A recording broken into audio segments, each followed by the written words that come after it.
कांग्रेस ने सभी जिलों में नए जिलाध्यक्ष बनाए, लेकिन अब जिलाध्यक्षों को लेकर के सवाल खड़े हो रहे हैं। देखिए, हम मीडिया वालों की ये मजबूरी होती है कि हम दूसरे चैनल में दिए गए इंटरव्यू वगैरह वो सब नहीं दिखा सकते, लेकिन मुंह से तो बोल सकते हैं। अब जैसे हजारीबाग के जिलाध्यक्ष बनाए गए जेपी पटेल, तो जेपी पटेल जो है, एक चैनल है जो आर हजारीबाग, वहां पर हमारे मित्र है फैज भाई, तो फैज भाई को इंटरव्यू दे रहे था, उसमें वो बोल रहे हैं कि भाई हम कोई फॉर्म उरम थोड़ी भरे हैं। तो जब वो फॉर्म नहीं भर रहे तो वो फॉर्म जिलाध्यक्ष छोड़िए, वो बहुत अनएक्सपेक्टेड, मतलब सरप्राइजिंगली बोल रहे हैं वो हाँ कि भाई हमको कि बना दिया, हमको पता नहीं कैसे बना दिया, मतलब हम भी आश्चर्यचकित है।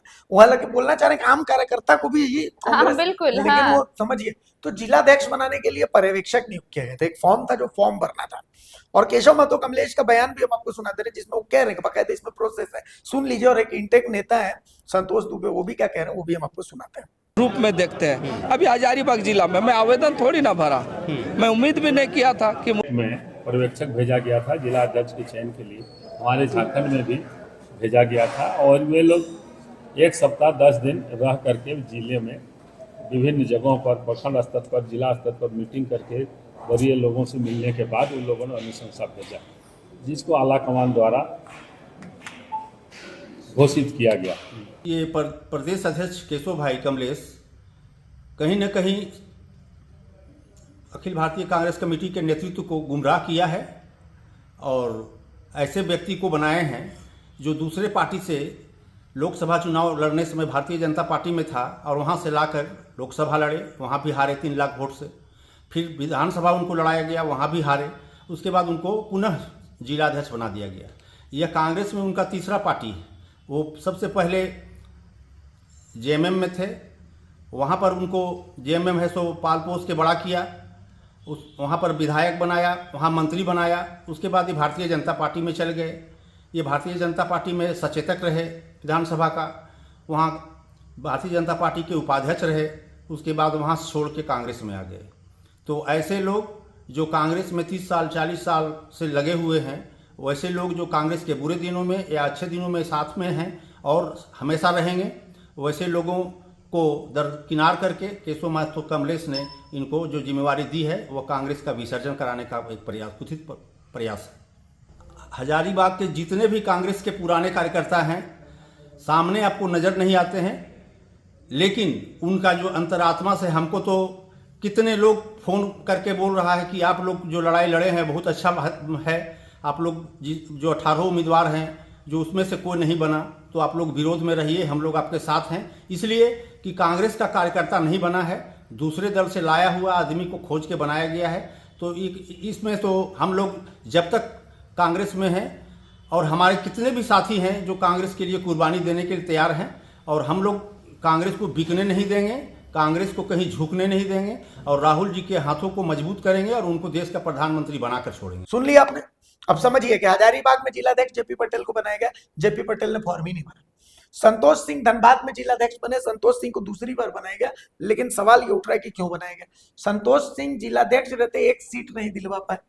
धनबाद में जितनी सीटें आप देखिए, सिंदरी में, बाघमारा में, धनबाद लोकसभा की सीट, धनबाद विधानसभा की सीट, ठीक है, ये जितनी सीटें हैं, निरसा विरसा जितनी सीटें, एक भी सीट वो दिलवा नहीं पाए, पार्टी को वहां मजबूत नहीं करवा पाए, फिर भी संतोष सिंह को वहां जिलाध्यक्ष बनाया दिया है। हाँ। देवघर में मुन्ना दास को बनाया गया जिलाध्यक्ष। मुन्ना दास के बारे में पार्टी के कार्यकर्ता कह रहे हैं कि वो तो कुछ दिन पहले तक अपनी सरकारी नौकरी संभाल रहे थे, किसी कार्यक्रम में आते नहीं था। आखिर ऐसा कौन सा टैलेंट था कि उन्हीं को जिलाध्यक्ष बना दिया गया? तो सवाल तो खड़े हो रहे हैं। बिल्कुल, सवाल बाकियों का छोड़िए, अभी तो सवाल हम जेपी पटेल पर अगर कर रहे हैं तो इंटक नेता जो कह रहे हैं उनको जरा सुनिए। वो मतलब, लेकिन उनको सुनने से पहले मुझे ये लगता है कि हमें एक चीज के लिए तारीफ जरूर करनी चाहिए, प्रशंसा करनी चाहिए जेपी पटेल की। बड़े ईमानदार हैं, ईमानदार तरीके से वो एक्सेप्ट कर रहे हैं इन चीज को कि मैंने तो फॉर्म ही नहीं भरा, मुझे कैसे बना दिया गया जिलाध्यक्ष, वो भी खुद आश्चर्यचकित है, मुझे कैसे बना दिया गया, मैंने तो सोचा तक नहीं था कि मुझे जिलाध्यक्ष बनाया जाएगा। लेकिन ये बड़ा सवाल कांग्रेस पर उठ रहा है, जो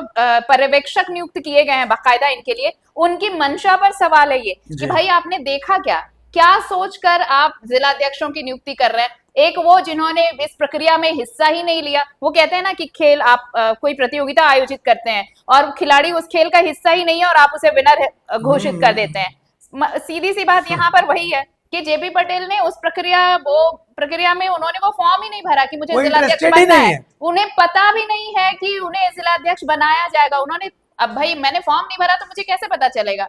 लेकिन जब उनके नाम की घोषणा होती है तो वो आश्चर्यचकित हो लॉटरी जाते खुल हैं। जाती है। उनको लगता है कि इनकी तो लॉटरी लग गई, और बड़े प्यार से, वो बड़े ईमानदार से कह भी रहे हैं कि भाई मुझे तो पता ही नहीं था, मैं तो आश्चर्यचकित हूँ।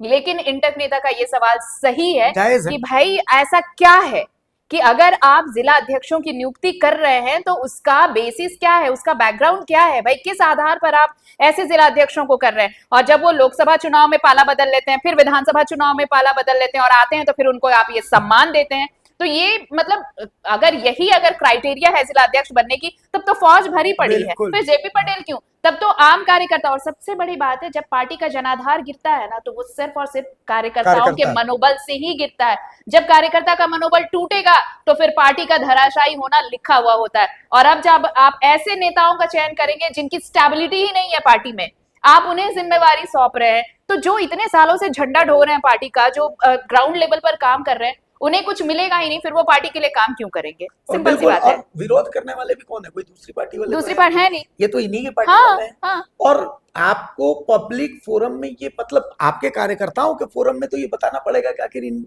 वजह आपने क्या थी? क्या देखा? क्या आपने देखा? ऑब्जर्वर हाँ, नियुक्त किया था, हाँ। तो उन ऑब्जर्वर ने किस आधार पर जिलाध्यक्षों की नियुक्ति की? मान लिया संतोष सिंह को दूसरी बार आपने नियुक्त किया, तो उनकी परफॉर्मेंस कुछ बहुत जबरदस्त रही होगी, कोई सीट वीट दिलाया होगा, कुछ तो रही कुछ होगी तो ना। रहा होगा, तभी तो आप हाँ, उनको हाँ। जो है नियुक्त करेंगे। तो ये सवाल जब उठ रहे हैं, इन सवालों के जवाब तो कांग्रेस आलाकमान को देने ही देना ही पड़ेंगे। होगा। तो कुल मिलाकर के ये सवाल ऐसे हैं, अगर कार्यकर्ताओं को खुश रखना है तो इन सवालों के जवाब तो कांग्रेस आलाकमान को देने ही पड़ेंगे। और मुझे लगता है कि कांग्रेस की जो गिरती साख है ना, वो ऐसी ही छोटी छोटी चीजें जो है वो उसे बर्बाद करने बर्बाद में करना, लगी हैं। बिल्कुल। अगर कहते हैं छोटी चीजें ही तबाह करती हैं। अगर आप इन छोटी चीजों को रेक्टिफाई करेंगे ना, तो आपको समझ में आएगा कि पार्टी गलतियां कहाँ कर रही है। ग्राउंड लेवल के कार्यकर्ताओं को आप जरा सा सम्मान और जरा सी अहमियत देंगे तो फिर आपकी पार्टी और बेहतर कर सकती है, बजाय ऐसे कि जिनकी पार्टी में अस्थायी तौर पे वो पार्टी में रहते नहीं है, कुछ करके आपको दिखाते नहीं है, ना उनके हाथ कोई मेडल होता है, ना पार्टी के लिए उन्होंने कुछ किया होता है, और आप उन्हें बड़ी जिम्मेवारी, बड़ा पद देते हैं। तो ये गुस्सा उन कार्यकर्ताओं में बढ़ता है जो पार्टी के लिए वाकई काम कर रहे होते हैं, और तब पार्टी की छवि खराब होती है। और तब जब ऐसे कार्यकर्ताओं का मनोबल गिरता है ना, टूटता है, मोरल डाउन होता है, तब पार्टी कहीं की नहीं रहती है, पार्टी बिखरती है। बिखर जाती है। तो कुल मिलाकर के बिखरने से पार्टी को बचाइए, इन सवालों के जवाब ढूंढिए। आप ही को ढूंढना है इन सवालों के जवाब। तो देखना है कांग्रेस इन सवालों का जवाब ढूंढती है, या फिर कांग्रेस फिर से उसी डर्रे पर चलती है कि ठीक है कार्यकर्ता है, जाएंगे कहाँ, कुछ दिन में मान और झारखंड कांग्रेस के लिए तो ये बेहद जरूरी है कि बिल्कुल। आप ऐसे सवालों के जवाब ढूंढे, वरना अभी तो जेएमएम आंखें तरेर ही रहा है, आने वाले चुनाव तक पता नहीं क्या है हश्र होने वाला है। तो इसलिए अगर पार्टी को बचाना है तो इन सारी चीजों पर ध्यान देना होगा, देना इन ही सवालों के जवाब ढूंढना ढूंढना पड़ेगा। नमस्कार, जोहार। जोहार।